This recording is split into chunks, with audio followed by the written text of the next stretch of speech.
I am telling you, friends, Just the smell of the two-step. this thing.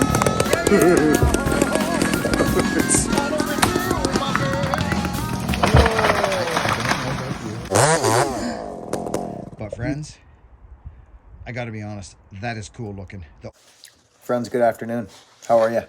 So, this is the start of the video. I like to come in on videos like this and just quickly give you an idea what's going down here. There is some extensive muffler testing on the 500i. This is a longer video, and this is why I do this right at the beginning to catch your attention. There's some great stuff on mufflers here. I know once in a while I come in and say, this is not a good video to skip. And I say it because I mean it, especially if you're a young, aspiring cutter, okay? I tell a couple stories I talk about in the beginning. I cut down a pretty skanky tree in this video, but it's later in the video.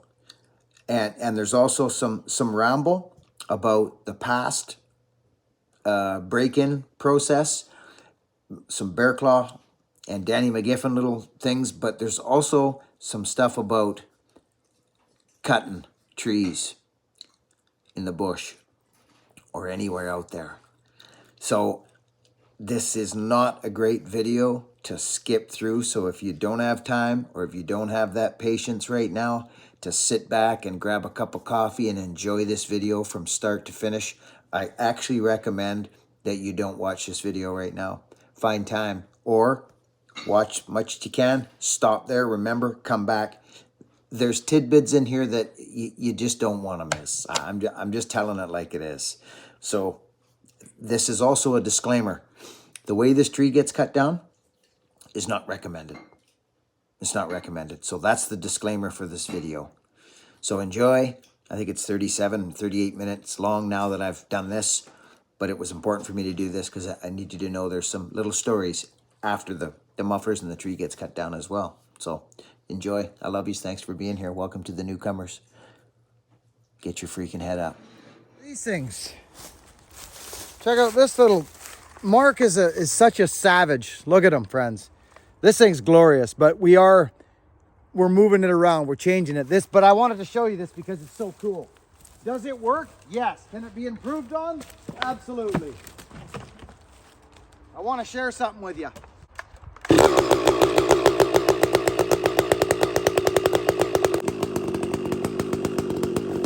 So I got to pick up my wife in like less than an hour.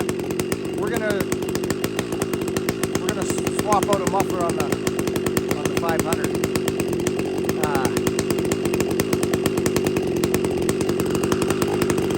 Then I'm gonna let the 500 absorb the... Oh, hawk. The red tails are here. You know what's really cool? The vultures live up in these... They nest up in these cliffs here. As you can see, I'm making myself busy while the 500 absorbs the universe and gets itself in tune.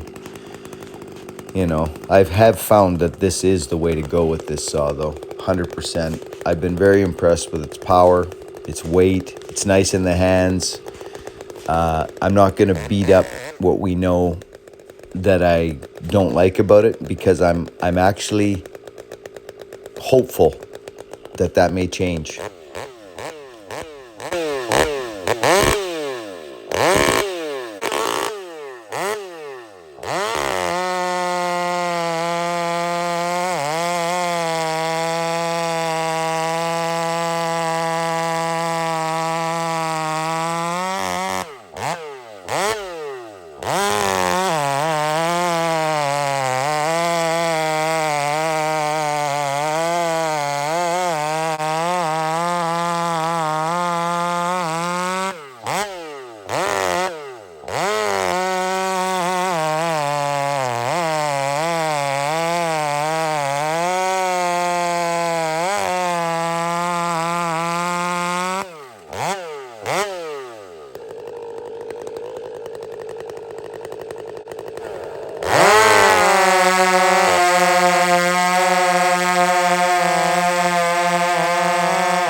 file, by the way.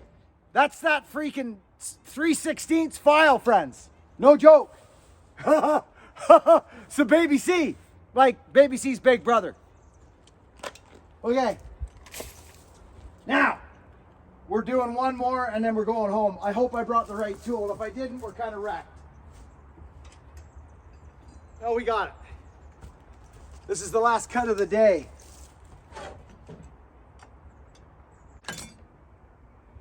There it is. I gotta tell you, this freaking guy, it's glorious.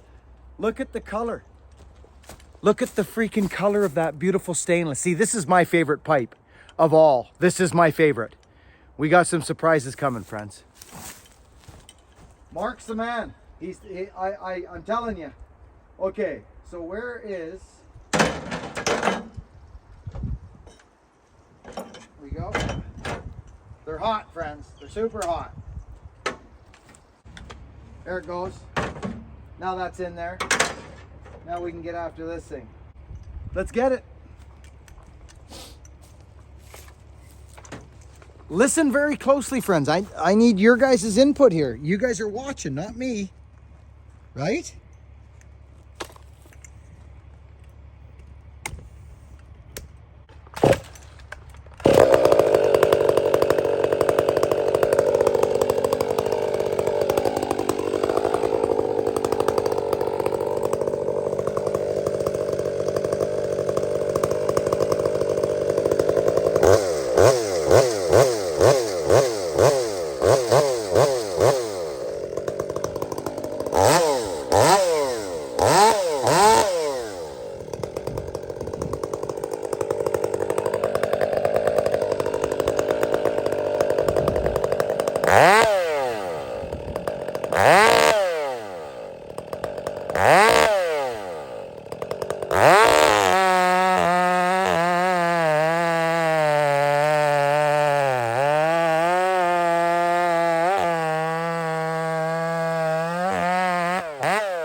Oh, thank you, honey.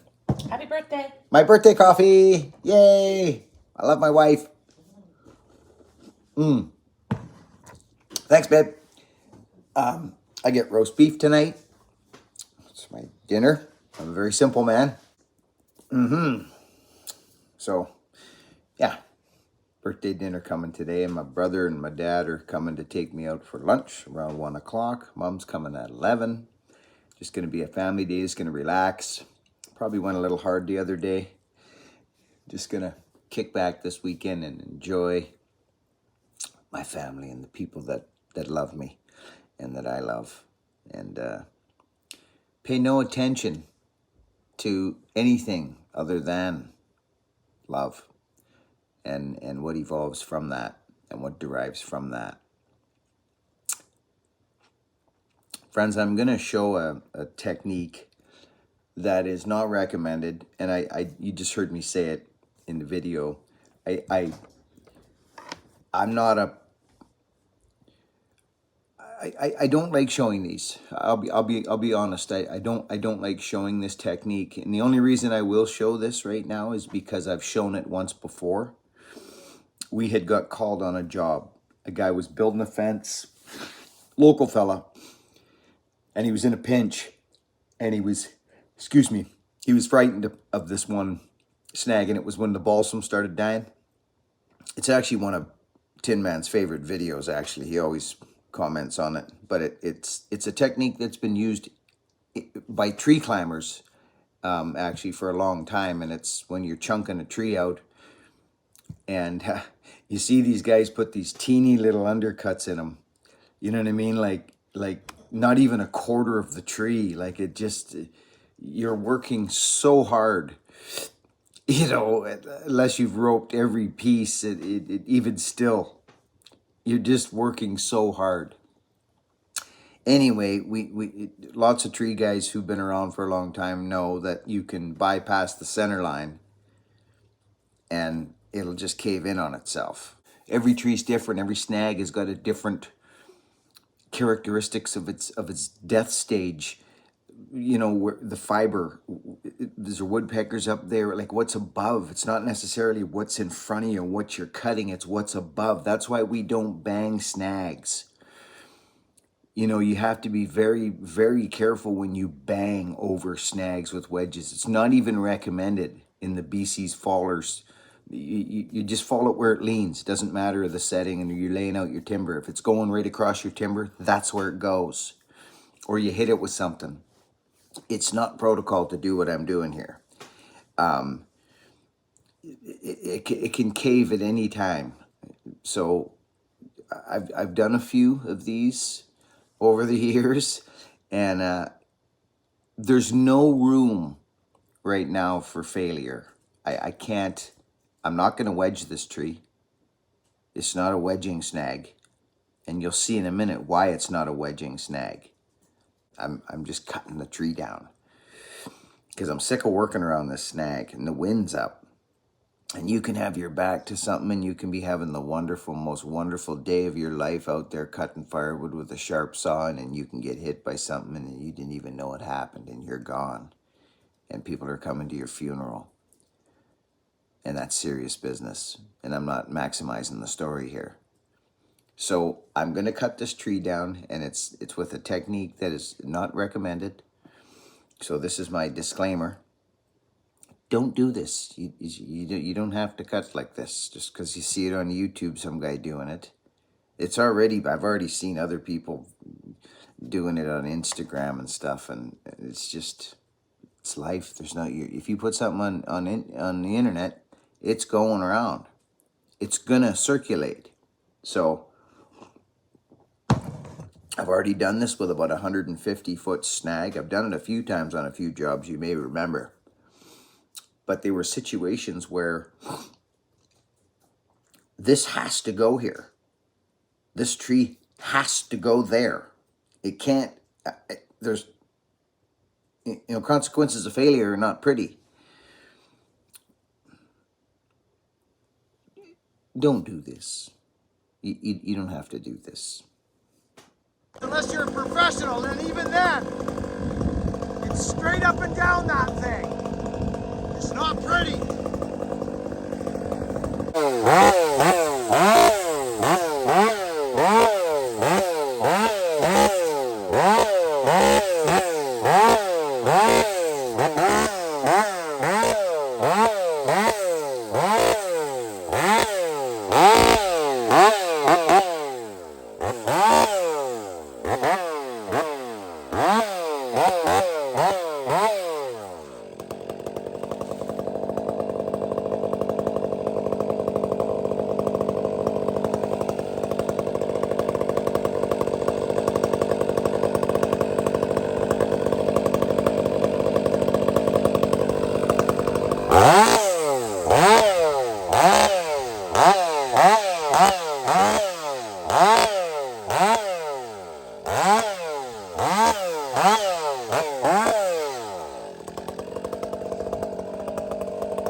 You guys can't see it. There's about a 10-inch maple there, about a 50-footer.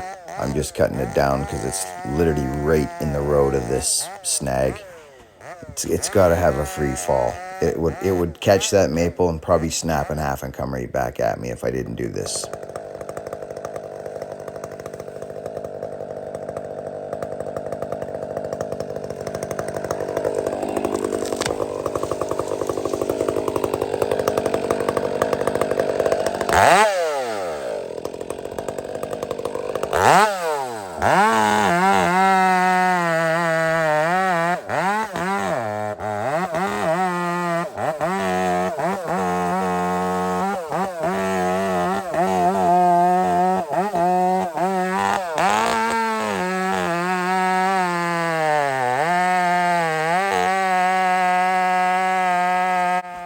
I'm just going to show you the whole process. As you guys know, I'm not a conventional man. That's why this cut didn't line up. So you have to get it clean, especially here on a snag. So I just get it straight.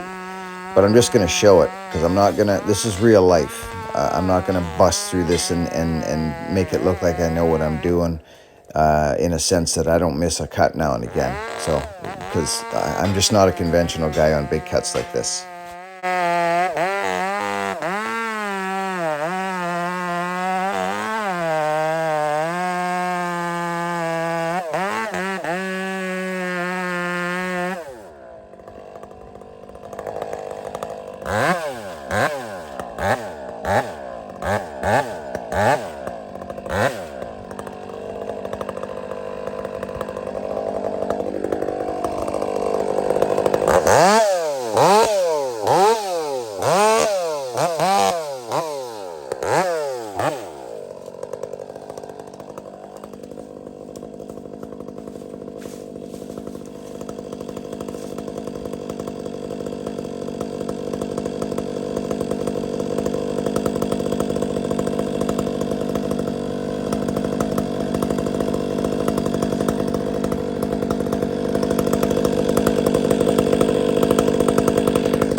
Friends, I just want to talk very briefly about how friends, everything's situational. Okay, I talk about when you're falling timber that your head should be up at all times. When you're in a back cut, if you've got it's so situational. There's no exact recipe for every tree, especially snags. I just can't tell you how many different scenarios a guy's been in through the years where it's so there, because I've undermined that tree, I've assessed the snot out of it. You saw me looking around. That's why I show all this and talk about this. It's not just walk up and start cutting. You're going to get one. So you'll notice when I put the back cut in, I know it's going to leave. So I'm not going down on one knee, and I'm not going to be craned up in a goofy position. As soon as I hit that back cut, that tree starts leaving. I know this. But watch as I leave. Watch as I leave, because I know that when trees fall like this, they get going. If there is a horrible spot, it will snap back in half. It happens daily in the bush. Okay? So I leave, I exit on a 45 right towards you guys, and I look up. I take a look. I know it's leaving, but is it holding together? Do I need to do something quick on the fly here? No, I don't, because I looked up and I saw the stem leaving in a full cylinder. It is so situational. Please don't watch my channel and think that this is just, if you're an aspiring woodsman or tree guy, logger, faller, arborist, whatever you want to freaking call yourself,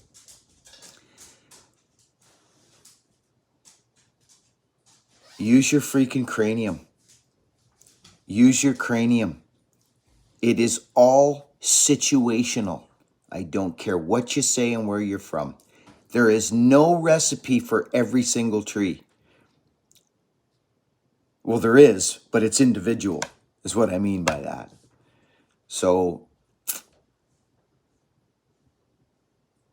take your time, because I know people come here watching and learning how to cut things. I know they do. This is not really a how-to channel. It never has been. But when these situations arise, I'm just going to go do them with the knowledge that I have in my brain and the time that I had behind me to address the situation and dispatch the snag or do whatever. So I fall back on previous experience. So if you have none, there was no YouTube when we were learning to cut trees. There was no YouTube. If you were lucky, you had a gristly old vet yelling at you, or not yelling at you, but teaching you. So, friends, as I sit here, I'm getting a little, I'm getting reminders of what I just touched on that last. I was not broken, unfortunately. Most of you know the story, but if you're new here and you're a new guy that's coming and trying to learn to cut and do things in this, and that's wonderful, I welcome you. But this is no freaking joke. This is no joke. And I've never, in the beginning, when I first started this channel, I would just cut. There'd be a GoPro back in the bush somewhere, and I'd be falling timber, and you guys would be watching trees go down. I never brought you into the undercut. Never. Not in the beginning. Because I have been, you know what I've been. I've been, I don't know what the word is, lucky, fortunate, looked after, pounded into the ground a couple times by my own mistakes. Do you know that, and some of you know this, and the reason I'm reiterating this, because I was just talking to my wife, and after I said that, you'd be lucky to have a grizzled old vet. Well, those days are freaking gone. And they have actually changed the program when the certification came in. They changed it. So I wanted to cut trees so bad, friends, that I just went out and started cutting trees. You should have seen my horrendousness when I started. It was horrendous. Like if I had seen me now, I would have looked and said, that guy's going to die. Me, he's going to die. Look at that fool. And all I wanted to do was just cut trees and run a saw. And it's so sad to see, that guys get it, and so, but anyways, I'm getting off track. What I wanted to say was, when I finally got the opportunity to go falling with loggers and not just firewood claims out the back 40 with people and doing my own thing, I actually got the opportunity to go hang chokers and work with skidders and fall and start to. Danny McGiffin was my man, and you guys know what he told me. I remember the day he let me go. I remember the day we had these big cedars along the hydro line, transmission line, big cedars. And he was afraid, you could see he was afraid. I said, Dad, let me go, man. I'll go get him. He says, well, he was very nervous. I remember this like it was yesterday, friends. And I nailed it. But I'm going to tell you something. And please listen to me. The internet is freaking saturated with people telling you what to do. I see the most horrendous stuff on Instagram and people telling you what to do, and I just go, and I do not go in there. I will not. You will not see me in the comments. I won't do it. I will not do it. But anyway, so McGiffin, these were McGiffin's words to me about having a gristly old vet, like I was talking about a minute ago. Look up, or you're gonna, a couple explicatories there. You're gonna effing get one. Because he would watch me. And I did. And I've told this story before. But bear claw, when I got hooked up with bear claw, which was like literally, I had thought God had called me. I thought God called me on the phone. Wendy was in the kitchen. I took the phone. Brian Bearclaw here. Just wondering if you had any branches to pull. Got some kids to feed up here.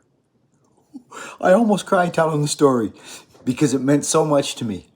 You know, young aspiring tree guy with a little tree service, and living on a saw, and God calls.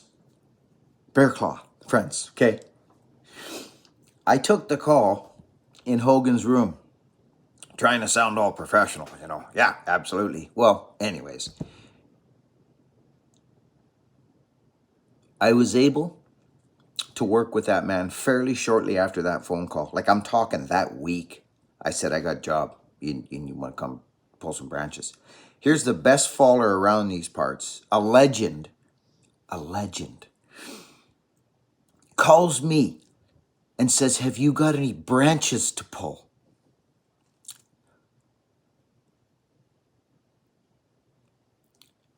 Listen to me closely, young tree man. Okay? You want to talk about humility? That man taught me a lot. So, but he never yelled at me. He never said nothing. He never said nothing, actually. We'd be out falling. You know what it would be? I'd be doing something like using my dogs to bash out a bad habit. So, like, I used to have bad habits, bad ones. I still got them.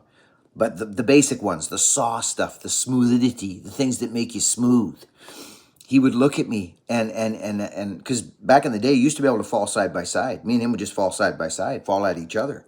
The game's changed, friends, when the certification came in. So we would be quite together quite a bit. And he would look at me and it would be this.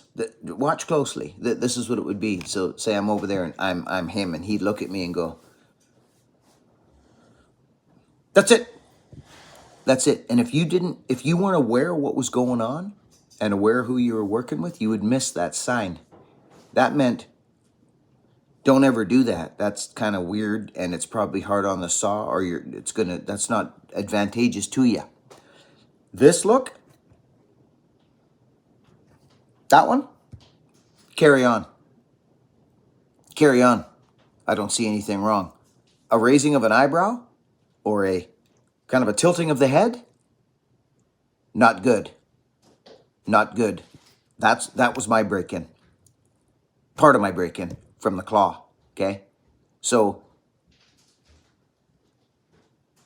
this is serious freaking business. I've not done a video like this for a long time, but I see a lot of stuff on the internet, and I'm telling you right now, and I'm going to say this right now.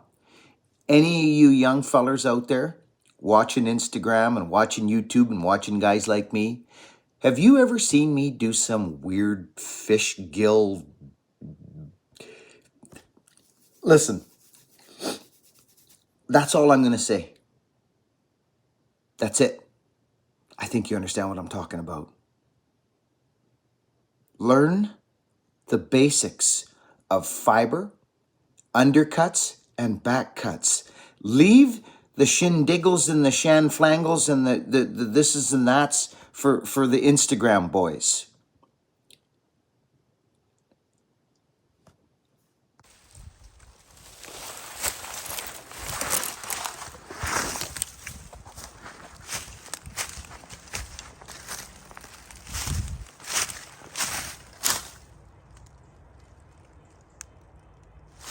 Nothing. Absolutely nothing. So you're not going to bang a wedge. Look at it. You could have. I shouldn't say you couldn't have, but it's stupid to bang a wedge. See, I'm not a conventional guy. That's why I wasn't lining up. I'm a Humboldt guy, but look how much wood is at the back. So, friends, what is safety?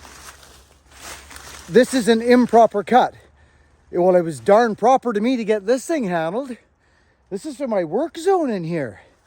So I'm just saying, friends, this is a woodpecker bugged out snag that I know it had sound wood in it, I can tell, but look up here. Look at this. It's actually finished.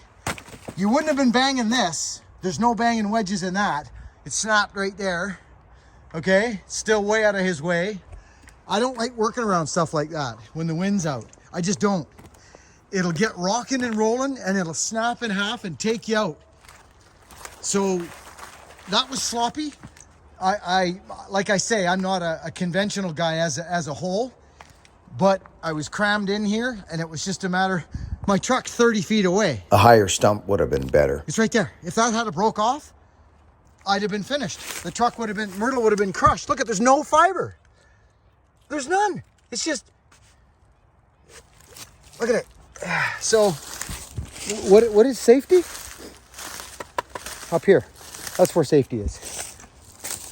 I love the 500. This thing, I got to be honest with you, I don't know what pipe was better to you, but these saws cut in the wood. And this thing's starting to even cut in small wood. But you got to know how to run it. It's not good blurping it. On off the throttle. Whack! Whack! Telling you. Watch.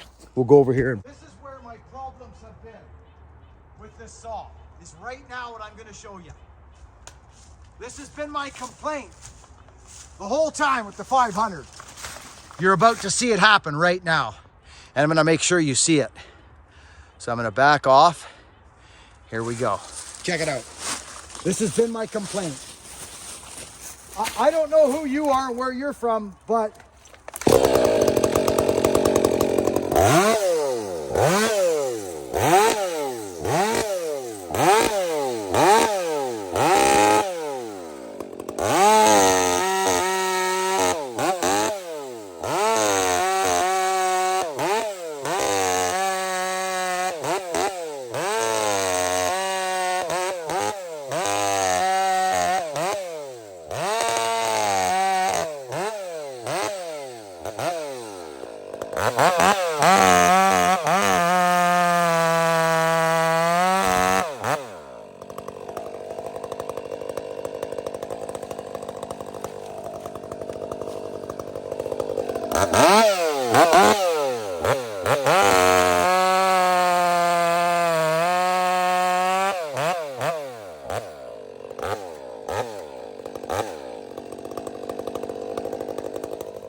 this saw's starting to, you just got to know how to run it. I talked about this. I think you friends, I think you underestimate me sometimes. I truly do. I'm just being honest. I think you folks underestimate my understanding of the two-stroke motor and the power saw. I really do. I told you folks, that I wanted to learn this power saw and give it its kudos where it belongs. And I had hope that it would come alive in the small wood. You'll notice it scream a little bit near the end there. That partially was because it was probably running out of fuel. All saws do that. But friends, this saw is changing. I believe you need to learn how to run this saw. Blinging the throttle will get you nowhere with this power saw. I talked to a follower buddy of mine. He seemed to think it helped. Maybe it did. Maybe it did for where he was at. But I'm finding it just whack, whack, whack, and it screams and goes up there. That was its claim to fame when they put it out there. Oh, the throttle response on this saw is nuts. I'm like, okay, but it would blap. I'm learning the saw. I'm starting to like this. Now, whether this rip saw, they did something to help this program, I do not know. But friends, it's in the video. I don't have to sit here and hump it up. This thing's freaking flying. That was, here, show you what it was. I'm not trying to be a weirdo, friends. It's just, I need to learn the machine. This is new technology to me, friends. You need to run them differently. I'll help everybody out at some point once I learn this thing, friends. This is, okay, there it is there. See the gullet still in it, but you've still got a good C. You see that? See the C? Here, let's go here. See that? See the gullet in the bottom? That's a 3/16 file. I talked about it the other day in a video. This thing's cutting like a freaking banshee right now. It's screaming. It's freaking screaming.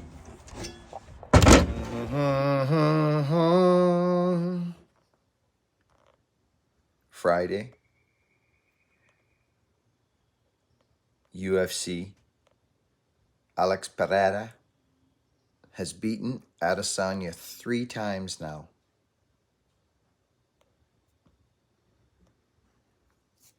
Good fights tomorrow night. Gilbert Burns, gotta love Gilbert Burns. I love freaking Gilbert Burns. Just hard working family man, good dude, smiling, never calling people down. Just a good dude fighting the king of Miami, Masvidal. I like Masvidal for who he is. I mean, he's not my gig, but it's entertainment and it's mano a mano. And I like the UFC. I've watched it for years. Me and the boy grew up, he grew up watching it with me here and that. So anyways, we're doing that. It's a special day today, April 7th. I like to usually work on this day. But that's not happening today. My mom's coming out. My brother and my dad are coming out. Enjoy yourselves, friends, today. Have a good day. Work hard. Be honest and be kind. And I'll catch you on the next video. Get good at something.